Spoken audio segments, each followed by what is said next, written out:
ఈరోజు వాక్య ధ్యానము లూకాసు వార్త 2వ అధ్యాయము 11వ వచనాన్ని ధ్యానిద్దాం.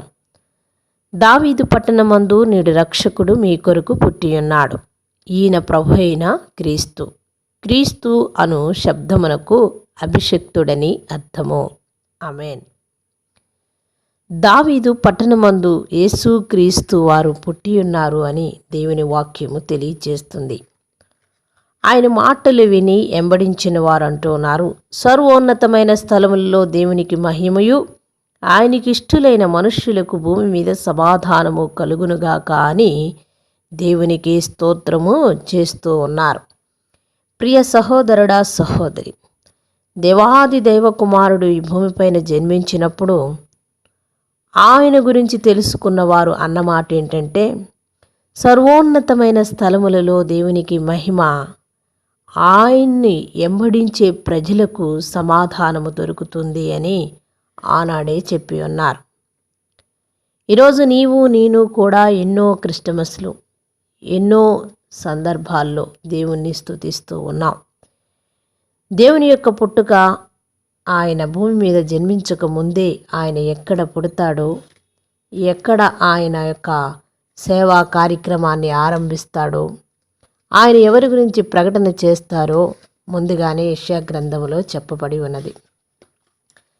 దేవాది దేవుడు అంటున్న మాటను తప్పక నెరవేర్చిన వాడిగా మనం చూస్తూ ఉన్నాం. యెషయా గ్రంథము 9వ అధ్యాయములో 6వ వచనములో ఆయన అన్న మాటలను విందాం. ఎలియనగా మనకు శిశువు పుట్టెను, మనకు కుమారుడు అనుగ్రహింపబడెను, ఆయన భుజముల మీద రాజ్యభారముండెను.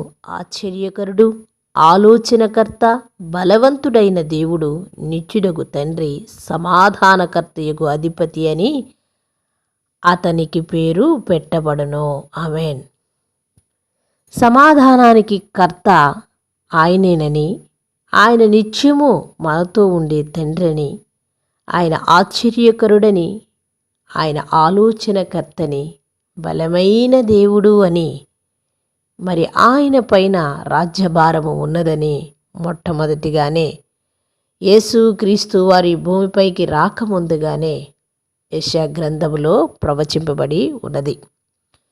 ప్రియ సహోదరుడా, సహోదరి, ఏ కాలములో ఏమి జరగాలో ముందుగానే దేవాది దేవుడు నిర్ణయించి రాసి పెట్టి ఉన్నాడు.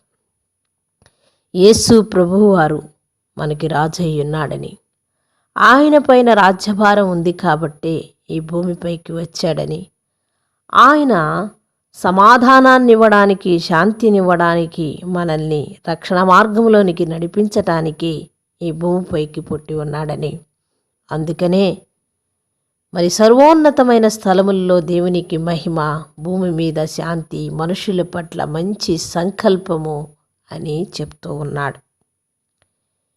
ఈరోజు మనుషులకు శాంతి కావాలంటే ప్రభువు వారిని అంగీకరిస్తేనే. నీలో ఎన్నో సమస్యలు తలపోసుకుంటున్నా, వేదన చెందుతున్నా, ఎంతమంది బంధుమిత్రులున్నా, ఎంతమంది రక్త సంబంధికులు ఉన్నా, నీ హృదయములో శాంతి ఉండాలంటే ఆ ప్రభు అయిన యేసు క్రీస్తు వారికి నీవు నేను స్థానం ఇస్తేనే. ప్రియ సహోదరుడా, సహోదరి, ఈరోజు దేవుడు నీతో నాతో మాట్లాడుతున్న విషయాలు ఏమిటంటే, ఆయన సర్వోన్నతమైన స్థలాన్ని వదిలి ఈ భూలోకానికి వచ్చి మానవుడు ఎలా జీవిస్తున్నాడో చూచి, ఆయన మానవుడు ఎలా జీవించాలో జీవించి చూపించి ఉన్నట్టుగా మనం చూస్తున్నాం. యేసుక్రీస్తు వారి పుట్టుక ఎంతో గొప్ప విశేషం. యావత్ ప్రపంచానికి మరి పండుగ. యావత్ ప్రపంచంలో ఉన్న మనుషులందరికీ రక్షణ ఇవ్వడానికి ఆయన భూలోకానికి వచ్చాడు. దేవుని కుమారుడిగా, ప్రభువుగా, రక్షకుడిగా నీవు నేను స్వీకరించినట్లయితే దాని ద్వారా మనము పాప విముక్తులమే అవుతాము అన్నది సత్యం. ఈరోజు నీవు తెలుసుకుంటున్న విషయాలు ప్రతి సంవత్సరం, ప్రతి వారం వింటూనే ఉన్నావు, కానీ నీలో మార్పు కలిగిందా? ఆయన చూస్తూ ఉన్నాడు మనలో మార్పు కలగాలని.